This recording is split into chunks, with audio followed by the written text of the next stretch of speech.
가습기 살균제에 들어간 주요 화학 물질은 CMIT와 MIT, PHMG, PGH입니다. CMIT와 MIT는 SK케미컬과 애경 제품에 사용됐고 PHMG와 PGH는 옥시 제품 등에 포함됐습니다. 이들 화학 물질의 유통을 막을 기회는 3번 있었습니다.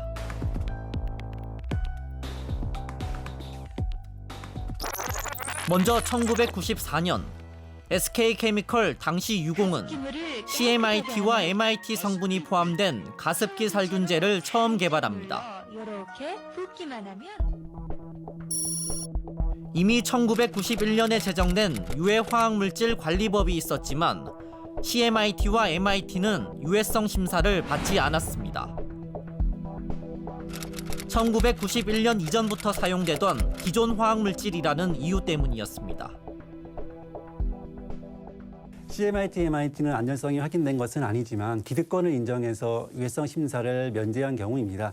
하지만 기존 화학물질이라고 해도 새로운 용도로 사용될 경우에는 새로운 독성이 나타날 수 있기 때문에 정부가 더 적극적으로 안전성 시험을 책임 있게 했어야 한다고 봅니다. 다음은 1996년 PHMG. 유공은 신규 화학물질이었던 PHMG에 대해 유해성 심사를 신청합니다. 이번엔 심사는 있었지만 독성 시험 자료를 제출하지 않고 통과합니다. 분자량이 큰 물질, 고분자 물질은 자료를 안 내도 된다는 규정 때문이었습니다. PHMG는 고분자 물질입니다. 고분자 물질은 상대적으로 안정적인 물질이라고 알려져 있습니다. 그래서 독성 시험 자료 대신에 고분자 특성 자료를 제출받으면 유해성 심사를 받을 수 있었다는 규정이 있었습니다. 문제는 PHMG가 일반 고분자 물질이 아닌 양이온성 고분자 물질이란 점입니다. 양이온성 고분자 물질은 물에 녹으면 독성이 발현될 수 있습니다.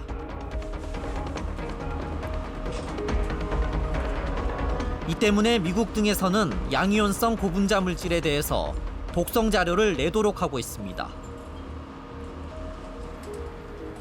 하지만 우리 정부는 위험성을 알고도 방치했습니다. 1992년 화학물질 심사단 회의 자료를 보면 미국이나 일본의 양이온성 고분자 물질에 대한 심사 규정이나 제도가 나와 있습니다. 정부가 충분히 해외 양이온성 고분자 물질에 대한 심사 제도를 알고 있었음에도 대처하지 않은 책임이 있다고 할 수 있습니다.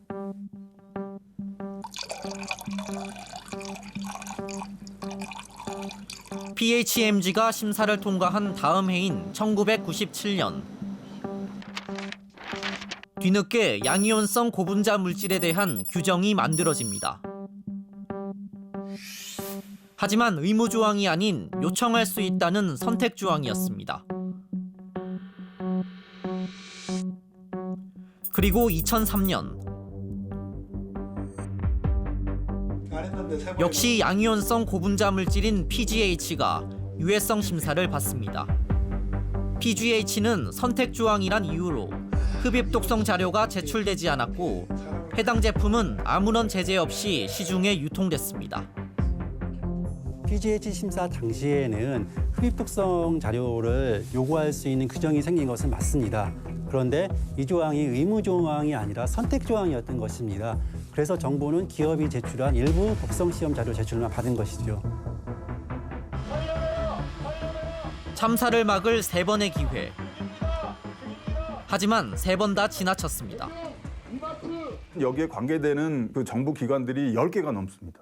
화학물질 안전관리를 담당하는 환경부, 그리고 제품 안전, 그리고 공산품 이런 거를 총괄하는 그런 산업부나 기술표준원, 그런 기관 어느 한 군데에서라도 한 번만이라도 이거 제품 괜찮나? 이렇게 해도 되나? 라는 의문을 품었다면 1994년부터 2011년까지 18년 동안 판매되는 기간 동안에 중간에 한 번 브레이크가 걸리지 않았을까.